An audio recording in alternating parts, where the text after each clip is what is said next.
that. There we go. I'll do a quick intro spiel. Welcome everyone to the public rules hearing for OAR 49-030, student clinical training standards. This is the public comment space for proposed changes to the rules as outlined in the December SOS bulletin. So my understanding is that this covers students that are placed in settings that have direct contact with patients. And yeah, Ritu, please correct me if I'm wrong, but I think the vaccine requirements and things like that are only warranted if they will be in contact with patients. I'm going to preface it by saying that I'm no expert on this at all. I'm very new to this position. I'm still learning a ton about this work. But it is also my understanding that it's mostly for folks who are going to be in contact with the patient and are in direct patient care. I also recall from the meeting that we've had some conversations around vaccine requirement for also because there are also international students who come and participate and wanting to make sure that they get correct vaccination before coming into this country and all of that in place before they come in and practice in the United States. Hi there. Can I clarify something? And I want to go back to Emily's question. So I'm Julie Cates. I use she and her pronouns. I am the Director of Practicum Education at the PSU School of Social Work. I have been there since 2007, and I was actually a member of the original advisory board who worked on these OARs for students in healthcare professions. And so similar to Emily, I was a little surprised when this came across my radar about a week and a half, 2 weeks ago, because I didn't know that there were proposed changes. And I was a little surprised that PSU School of Social Work, who is definitely directly impacted, was not invited during the sort of process to reconsider.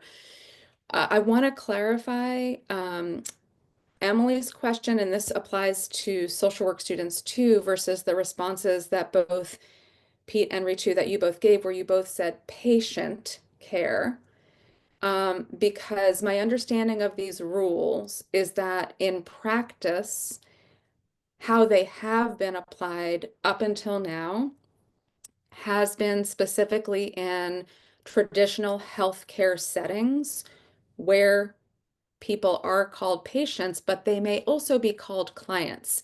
And my understanding of some of the proposed rule change and some, I think, of the questions that Emily and I have received from our community partners who work with clients, not patients, is my understanding is that now that there are behavioral health organizations that have COAs through the Oregon Health Authority, their certificate of approval, those agencies who have a COA are, I believe, and this is what I want clarified, are now beholden to this Oregon administrative rule. And I don't know what it means for an agency that does not have a COA, because one of my agencies said their understanding from talking with someone was that there was some distinction, but that's a clarification that I think is really important for us. I think the other two confusing things, the agency who contacted me, who is a very small 501c3 LLC practice, their initial reading, because they have not been beholden to this before, their initial reading was that they, as a small agency, were responsible to implement all of these things, and that would be both time and cost prohibitive for them. And they also the way they read the waiver process, they did not trust that they could get a waiver because they don't require almost any of those things for their actual staff. And I said two things to them based on my many years of experience of working with this OAR, which is that the agency is not responsible. It is the institution of higher education who is responsible per this OAR to prove that the student has met all of the requirements. And the other is that my understanding is it's actually quite simple to get a waiver where the agency sends the form in and says, we don't require any of these things for our newly hired employees. And so we want to exempt from all of these things if the state responds. So I want those things clarified. And I have some other feedback and questions, but I don't know, Emily, if that is sort of what you were alluding to, like the patients versus clients and yeah. Yeah, as soon as I heard the word patient, I was like, oh, I'm going to need a definition on that because our partners don't work with patients in that sense. I appreciate, Julie, also what you shared about the form for exemption, because I hadn't even considered that part, right? Which is, yeah, why would students have to meet this requirement if staff in that agency don't have to meet it? And I think for us, we have a mechanism in place to support students who have to meet medical requirements with the legislation as it stands now.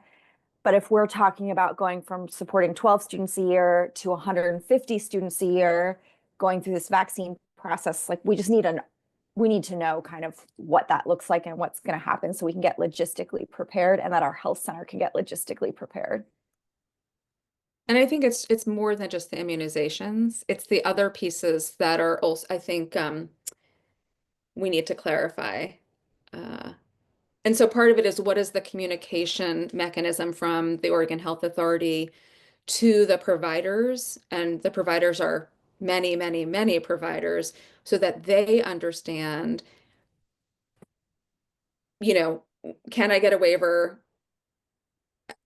Is it going to happen? Because again, my partner was like, I don't trust that we're going to be able to get a waiver. They said it's sort of case by case basis. And so that is I think a significant question because I feel like the communication is not as cohesive and comprehensive as it really needs to be with the sheer number of providers.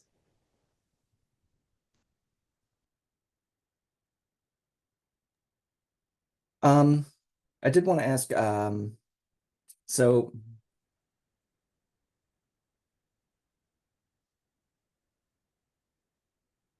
generally speaking, a public rules hearing is more intended as a forum for people to just provide input on the rules. But since nobody else is here, it's often valuable to try to clarify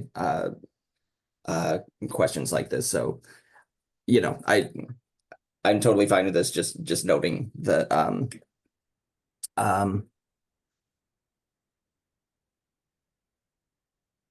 yeah, this isn't the exact intent of the public hearing, but that's fine.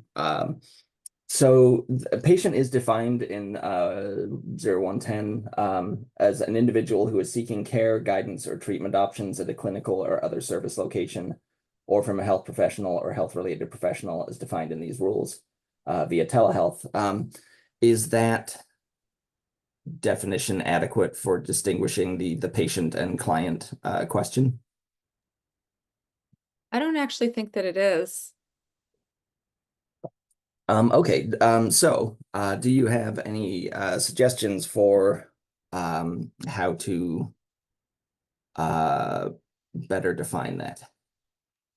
I guess to me, it goes to the definition of a health professional, because what it sounds like the rule is saying is that a behavioral health professional is a health professional. If you want to use the patient definition that you have given. So yeah, in the definition, it means it says an individual who's seeking care etc., at a clinical or other service location or from a health professional or health-related professional. So I think the purpose is more Health-related professional. Yeah, to the health profession. I guess The health I would professional may not say, necessarily be part of a clinic, I think is the purpose of the distinction. well, I would like to then give a piece of feedback, which is that I think the rule should say client, patient or client. So that it's very clear. I don't know, Emily, if you would say that differently. Yeah, I agree with you. I think that we do a lot of work to treat these folks who are receiving these services as clients and not as patients. And yeah, I think we should reflect that everywhere. Yeah, and was there a piece at the end about telehealth that this would also apply for people doing telehealth? Yeah, I think I think what it's saying is, yeah, so the patient is either Oh, it's the seeking patient care at a definition. Yeah. clinical or other service location, or from a health professional or health-related professional, as defined via telehealth. Yeah, so I guess this is, I guess, technically going to be feedback, but I'll pose it as a question. Is what's the logistical purpose of someone having to do all of these vaccines and requirements when they're never going to be physically interacting with the patient or the client? And I don't expect an answer, just something for folks to chew on as a thought. Yeah. I don't have an answer to, but I could give you a little bit of context. I recall in the meeting when the rules were discussed, there was a lot of reference to the CDC standard precautions for all patient care. And I recall that that was where the requirement was coming from too, like this is required by the CDC, so it might just as well, we might just be, because it's at a federal level, we might just as well include it at a state level to do it because it's a standard guidance for anybody who's doing more of a direct patient care around the traditional healthcare settings. I think to your question, Emily, though, that would be a situation where a waiver would be requested if they're never going to be in person. Yeah, and just to clarify terms, I don't think waivers used in here, but exception/exemption are, and that's section 0150, I believe. Yeah, it's on page 8 of the proposed. Yeah, and also the health professional is defined more granularly in 0130 on page 6. I will say, I mean, it's interesting in that, again, these were developed a really long time ago, about 12 years ago. And at the time, when I was part of that group, I was the only member who wasn't there on behalf of a quote unquote traditional healthcare setting. And all the other professions represented were physical healthcare professions. And there have been, I think, a lot of unintended consequences of this rule that haven't been addressed. And when I'm looking at the exemption portion as an example, it says number 3, exemption requests may be submitted by either A, the clinical placement site, or B, the educational institution on behalf of and in consultation with. My experience, and this might be also my lens as a social worker, but my experience is that the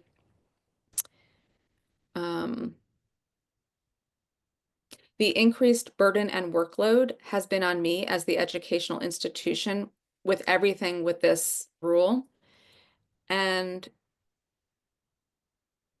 I take issue with the fact that I've had an agency say to me, oh, well, I'm not going to submit the exemption form, but it says that you could submit it for us. I am not taking on work for other people. I've already taken on enough work for other people.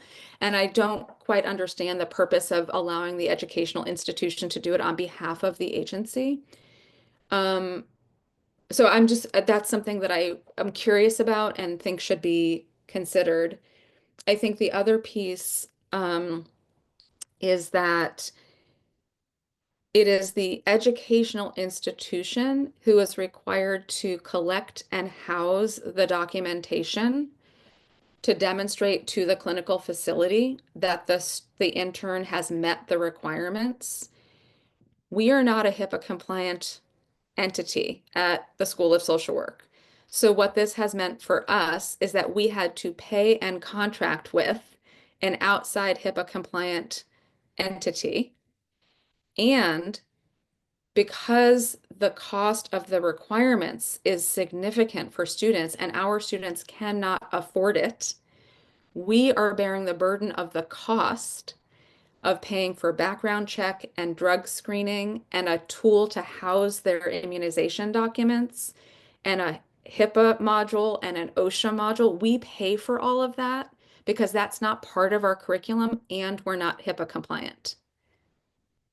So it's written from a very traditional physical health care model, but being applied to a behavioral health, mental health set of professions.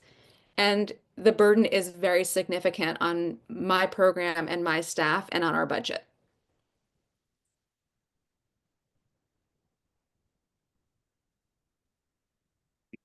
Thank you, Julie, for sharing that.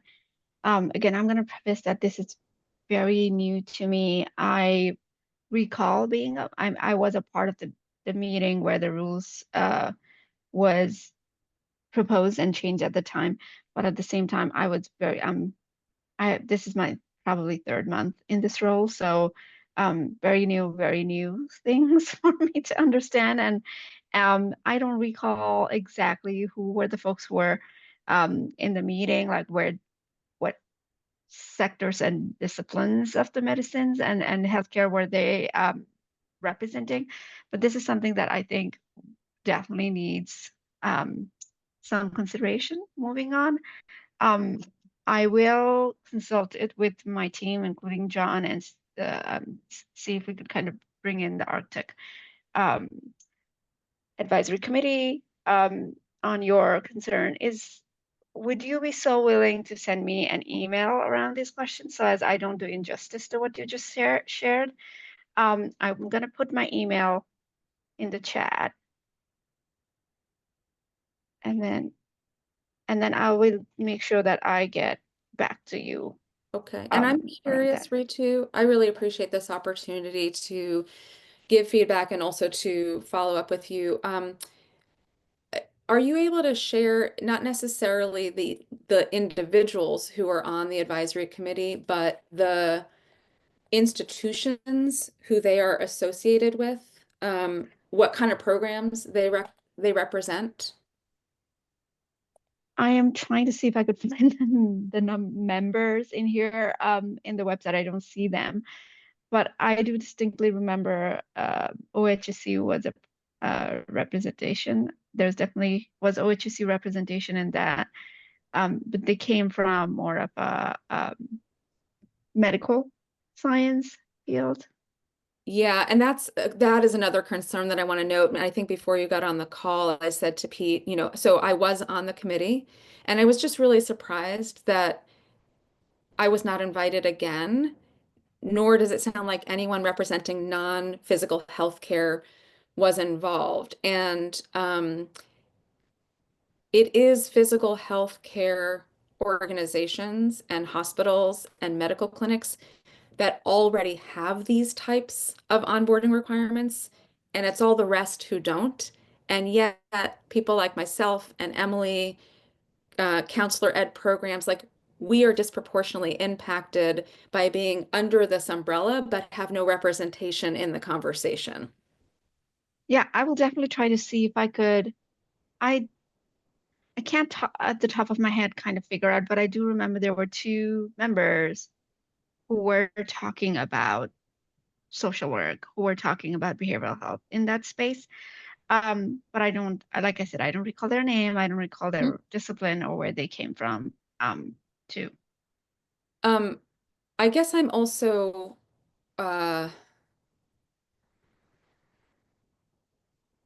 I'm curious in looking at the rules. I don't know what prompted specifically. I have the document that sort of says the why and the what and, what the need for the rules is. And it says the healthcare system has changed, including the manner in which education is conducted, expansion of health profession disciplines. And it also talks about, it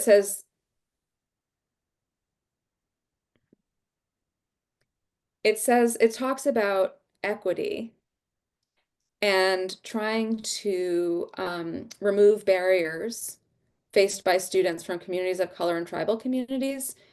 And honestly, there are more barriers created, particularly for students who are not in traditional healthcare settings where these types of onboarding requirements already exist.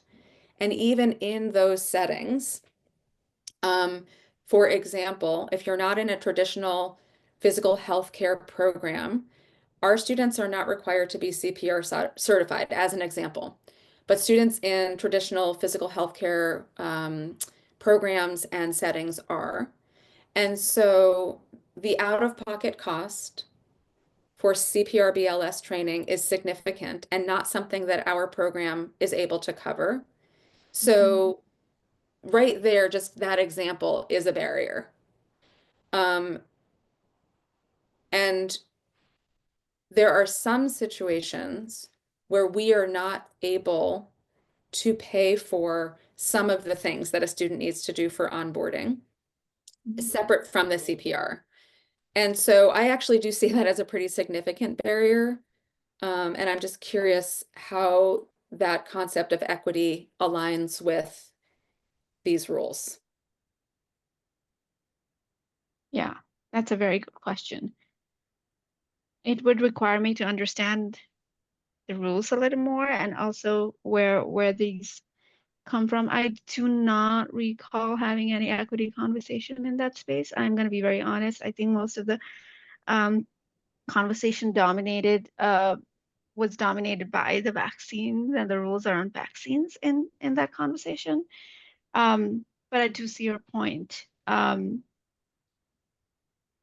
I would love to kind of like circle back with my team and then see where they're at. And these are very, very important questions that probably, like need to have been considered before we moved on with that. And I would, like I said, I would circle back with my team and then get back to you on that. Okay. If you could send me an email with all your concerns, I think that would be very helpful for me to kind of categorize it and communicate effectively with my team around what are these things that's coming up for you and the rules. And then we will make sure to get back to you. Okay. And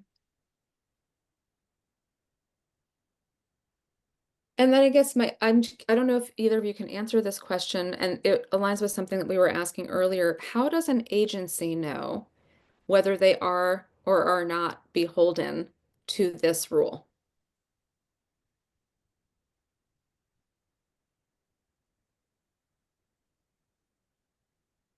Pete, do you have something on that? Because By agency, do you mean the care setting or Yes, yeah. the people who are taking the interns. Um I I'm afraid I don't off the top of my head. Not a subject matter expert on this rule set. So yeah, I'm gonna also say that I don't know. I'm assuming that John probably knows how. John couldn't be here because John has a medical procedure in the family that needed to be taken care of today. So, but I can kind of circle back with John on that.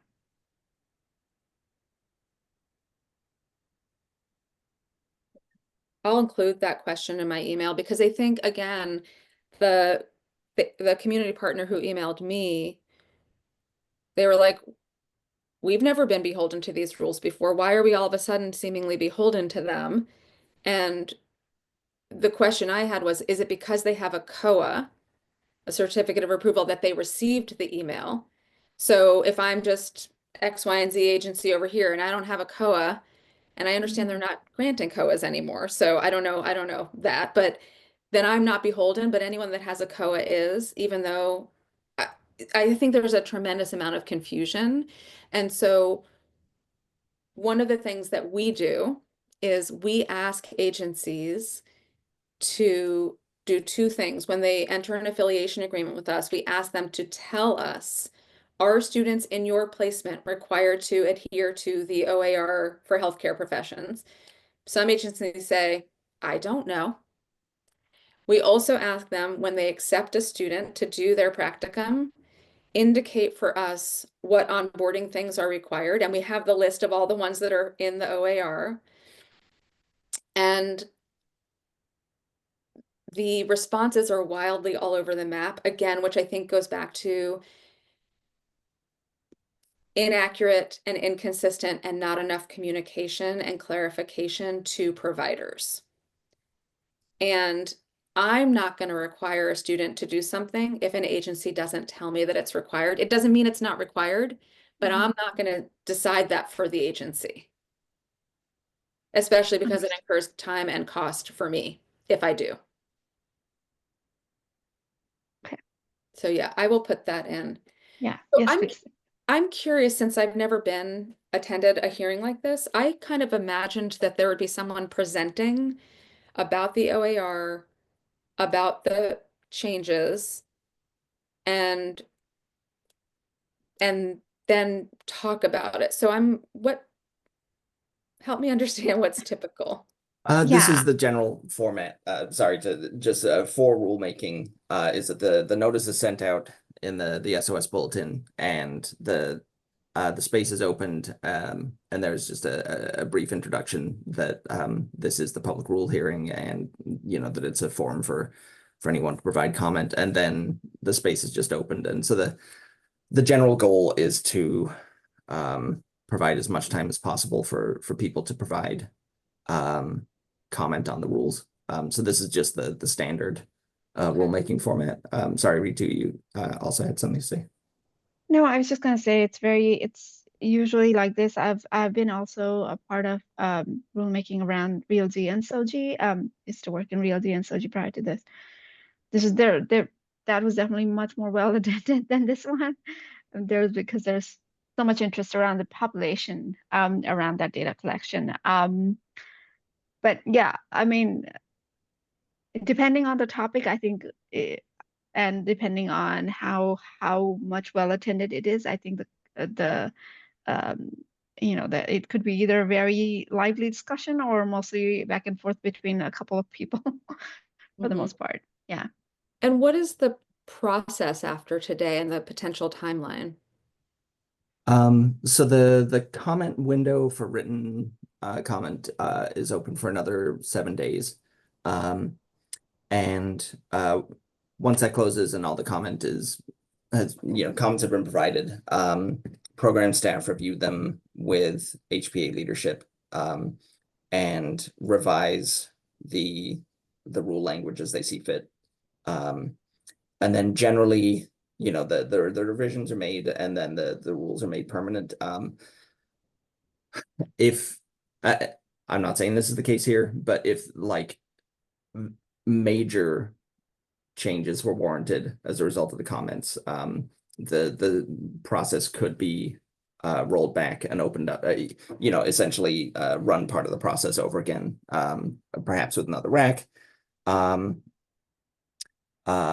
If the changes are so large that it warrants further rack discussion. But generally speaking, the standard process is that the comments are taken and applied as at the program staff's discretion and leadership, and then the rules are made permanent. Okay. And is there any possibility that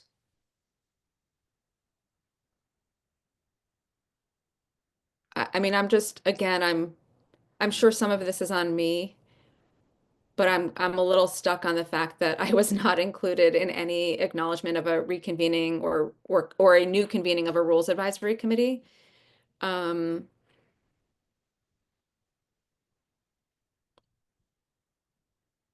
I just feel like I'm a major constituent who has almost 700 students in practicum each year in the state, you know, mostly in the state of Oregon, not exclusively. And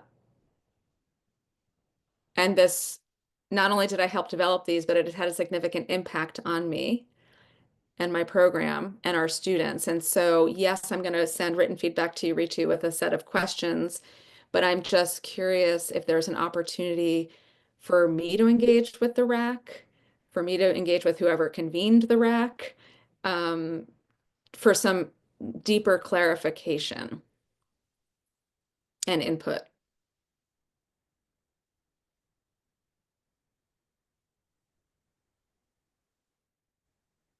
I will, that's a question that I would have to again ask my staff about it, because I can definitely have John come talk to you, or like, like respond to you. Is that John McElfresh? Yeah. I'm just going to put him on the email that I'm sending to you, if that's okay. Yeah, that sounds great. Yeah. Okay. And yeah, I'm not. So Ritu, my understanding is that ArcTech has functioned as the rules advisory committee for these rules. Is that Yes. do I have that right? And so I am not familiar with the membership process for that. I don't know. That's If what you I can. was also wondering, like if there's a time around that, because I know that for certain things there's definitely a term limit, and then the advisory committee reconvenes after the recruitment of the new, like whatever after the term limit. So I'm not 100% sure if there's a term limit on that. I would have to check with John on that too.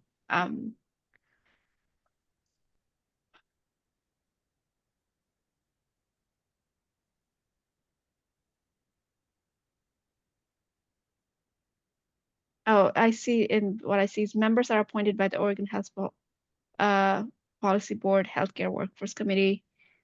But I do not see any term. I don't see anything saying the term limit.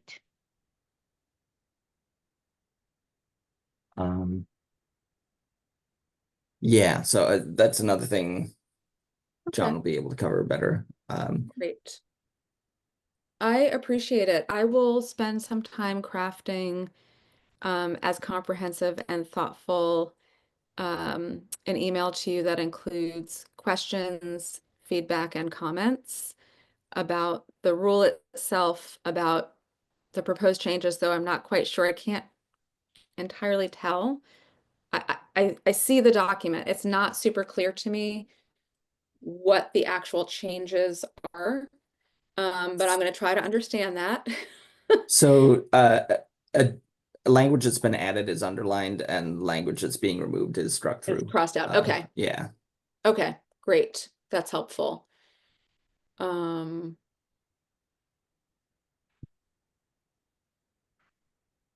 I so found this a is actually an website. interesting question then. Under on clinical settings, which is on page 7, and there's obviously something added, which is underlined higher education institutions. So Emily's no longer here, but Emily at Lewis and Clark, or any counseling program, has an in-house clinic. We don't have that in social work. All of our students do practicum in other settings, right?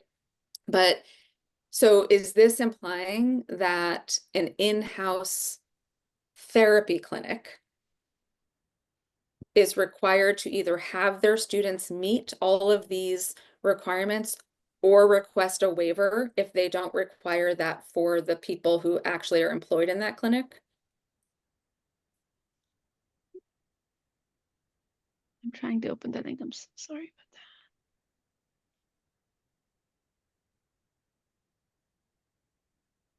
that. Again, that would definitely be a question for the architect. I would also assume that John is probably going to get in touch with the architect to Okay. clarify some of these questions too.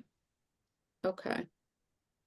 Yeah, so the statute citation says higher education institution means a community college as defined in, et cetera, a public university listed in, et cetera, OHSU, and a private institution of higher education located in Oregon. So LNC would be that last one, I imagine, private institution of higher education.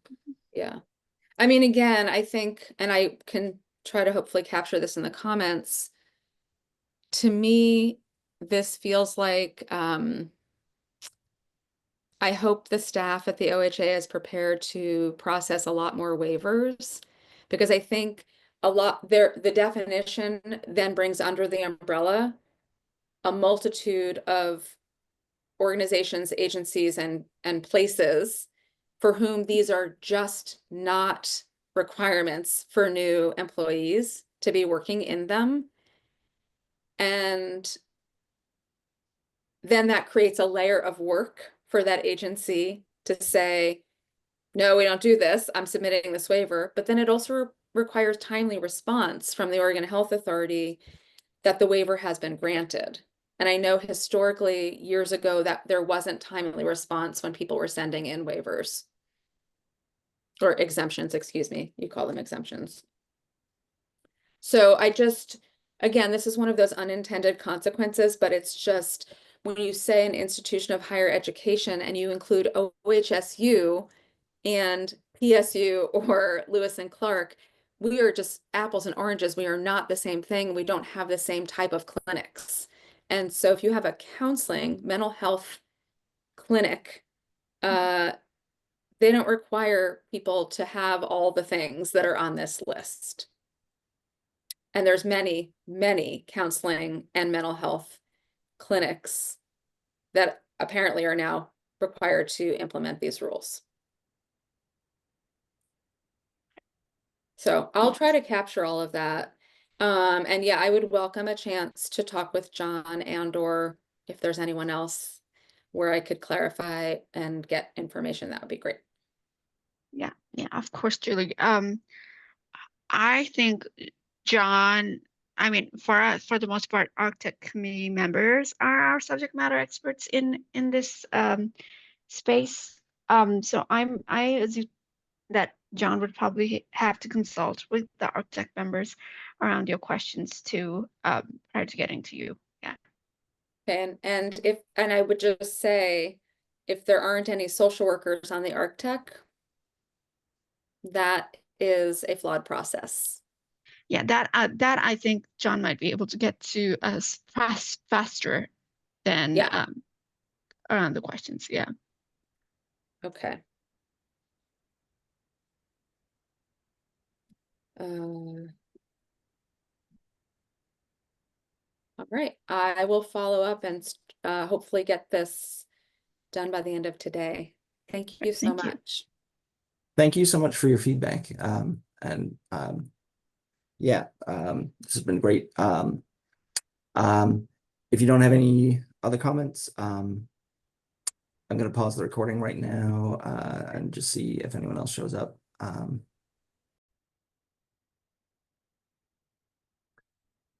Hello, Pete Edlund, HPA Administrative Rules Coordinator. No other participants joined the meeting and no other public comments were provided. So this is me adjourning the public rules hearing for OAR 409030 at 12 p.m. on Monday, December 16th.